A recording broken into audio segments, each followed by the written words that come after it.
एक रास्ता दिखता है डॉक्टर अंबेडकर का। डॉक्टर अंबेडकर ने कई दर्शनों पर ठीक विचार विमर्श किया, काफी सोचा समझा। उन्हें हिंदू धर्म में जो जाति प्रथा थी वो खत्म नहीं होती हुई दिख रही थी। नव्य वेदांत से भी उतना प्रभाव नहीं पड़ा जितना वो सोचते थे कि पड़ जाना चाहिए। तो उन्होंने अंत में तय किया, उन्होंने पूरा मार्क्सवाद को पढ़ा, सारे धर्मों को पढ़ा, सबको खारिज कर दिया, पूंजीवाद को पढ़ा, उसको खारिज कर दिया। एक बार उनको सिख धर्म में रुचि होने लगी और बाद में उन्होंने अपनी मृत्यु से 2 महीने पहले अंततः 1956 में यह तय किया कि मैं बौद्ध धर्म में जाऊंगा, लेकिन बौद्ध धर्म को वैसा स्वीकार नहीं किया जैसा बौद्ध धर्म था, न हीनयान न महायान। उन्हें पारलौकिकता बिल्कुल पसंद नहीं थी, जबकि महायान हीनयान दोनों में आप देखेंगे निर्माण तो माना ही जाता है, कर्म सिद्धांत माना ही जाता है। उन्हें कर्म सिद्धांत में भी रुचि नहीं थी, निर्माण में भी रुचि नहीं थी। तो उन्होंने कहा कि मैं अपना ही बनाता हूं, और तब उन्होंने बौद्ध धर्म का एक नया रूप स्थापित किया जिसको बोलते हैं नवयान,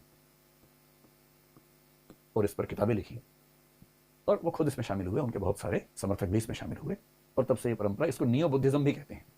तो नियो बुद्धिज्म या नवयान ये 20वीं शताब्दी की एक नई परंपरा है जो बौद्ध दर्शन को और ज्यादा जमीनी रियलिस्टिक बनाती है, जिसमें परलोक की बातें खारिज कर देते हैं। इन्होंने एक चिंतक को आधार बनाया कुछ चीजों में, आपने शायद नाम सुना होगा उसका, अजित केशकंबली नाम के चिंतक हुए इतिहास में, जो चारवाक परंपरा से उनका बड़ा गहरा जुड़ाव था। उनके एक बिंदु को आधार बनाकर नवयान की स्थापना हुई। जब हम नवयान पे पहुंचेंगे तो थोड़ा बहुत समझेंगे, अगर पहुंचेंगे तो मुझे आपके चेहरे देख लगने लगे पहुंचेंगे, लेकिन अगर हम वहां तक पहुंच पाए तो फिर देखेंगे कि इन लोगों ने क्या कहा है। दर्शन थोड़ा बोरिंग विषय तो है ही, और वो भी इस उम्र में हंसने खेलने की, हनी सिंह की उम्र में आप अगर नवयान और ये सब पढ़ेंगे तो मुश्किल तो लगता ही है। दर्शन की भाषा में कहें, चारवाक होने की उम्र में यदि जैन हो जाएंगे या हीनयानी बौद्ध हो जाएंगे तो कैसे जीवन कटेगा, थोड़ा मुश्किल तो है ही। डॉक्टर अंबेडकर के अलावा एक दूसरा रास्ता आपने शायद नाम सुना होगा, जे कृष्णमूर्ति। बहुत ही प्रखर दार्शनिक हुए हैं जे कृष्णमूर्ति। आपने उनका नाम सुना है, एनी बेसेंट का?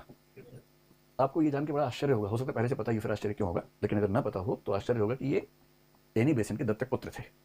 एनी बेसेंट ने इनको गोद लिया हुआ था। एनी बेसेंट किस सोसाइटी से थी? थियोसॉफिकल सोसाइटी से। थियोसॉफी एक मूवमेंट था इंग्लैंड का और कुछ और देशों का, जिसमें भारत